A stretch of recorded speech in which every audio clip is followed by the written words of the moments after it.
के सामने सच बोलने वाला मुस्लिम होता है। आप ये बताओ, क्या मैंने कभी आपका हाथ छोड़ा है? दोनों हाथ उठा के बताओ, अगर मैंने आपका हाथ कभी छोड़ा हो तो अगर मैंने कभी आपका हाथ नहीं छोड़ा तो क्या अब आपका हाथ मेरे सर में रहेगा नहीं रहेगा? बताओ। मेरी बात को गौर से सुनो।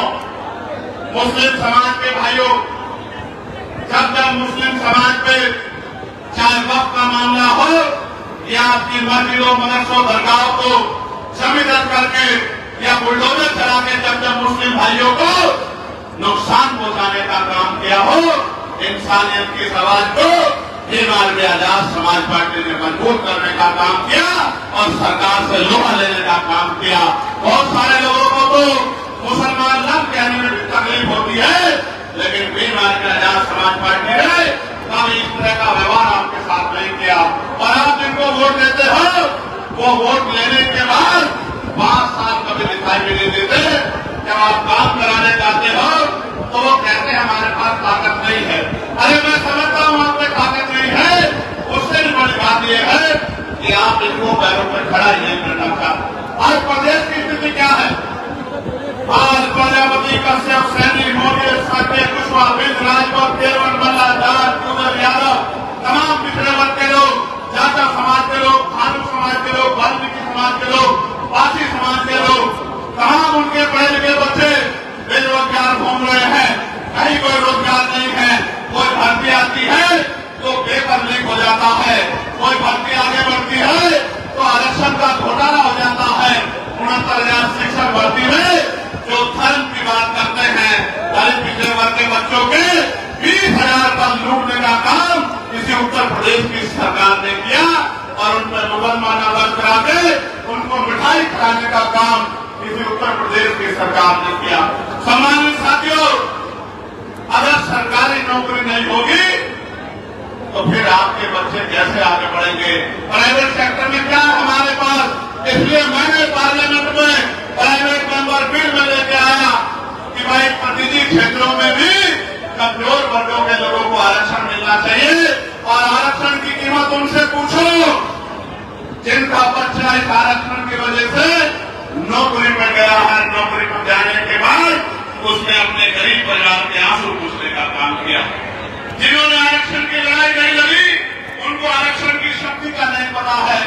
ये लोग आपकी वोट लेते हैं और आपकी तरक्की के रास्ते को भारतीय जनता पार्टी के लोग खत्म करने का काम करते हैं। इसलिए आज यहाँ इस मंच से मैं आपसे अपील करने के लिए आया हूँ, अगर स्वाभिमान सम्मान का जीवन चाहिए तो कीमत चुकाने के लिए तैयार हो जाओ, संघर्ष करने के लिए तैयार हो जाओ, मैदान में उतरने के लिए तैयार हो जाओ। क्योंकि मैं जानता हूँ जिस दिन आपने तय कर लिया, दुनिया की कोई ताकत आपके हौसले को कमजोर नहीं कर सकती है और कोई भी बड़ी से बड़ी ताकत आपके सामने नहीं दिख सकती है।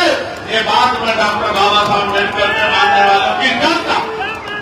प्यारे साथियों, आज कोई जिला ऐसा नहीं है जहां दलितों की खाल न पीटी जा रही हो, पिछड़ों की खाल न पीटी जा रही हो।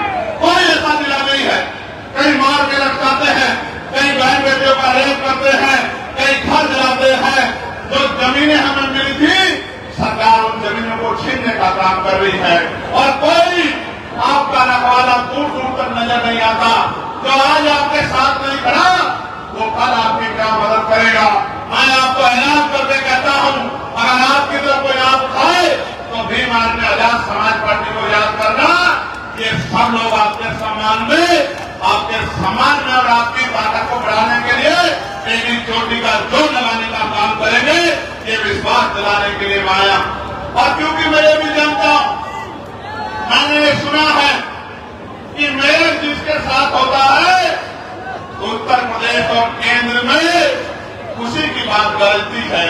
इसलिए मैंने मेरठ को चुना है सबसे पहले कि मेरठ के लोगों का आशीर्वाद मुझे मिलना चाहिए।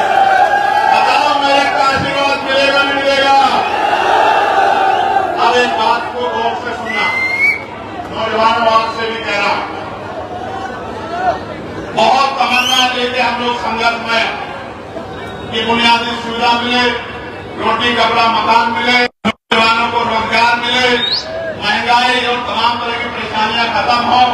आप महसूस करके देखो, बिजली के दाम से लेके पानी के दाम, सड़क कहाँ बनेंगे, स्कूल कहाँ बनेगा, यूनिवर्सिटी कहाँ बनेगी, मेडिकल कॉलेज कहाँ बनेगा, नौकरी किसे मिलेगी, रोजगार किसे मिलेगा, इंडस्ट्रियल एरिया किसे कहाँ लगेगा, ये सब सरकार तय करती है।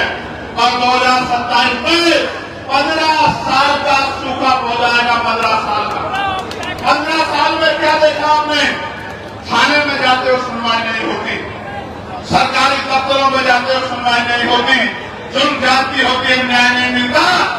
इस 15 साल के सूखों को खत्म करने के लिए दिन रात हम लोग जुटे हैं।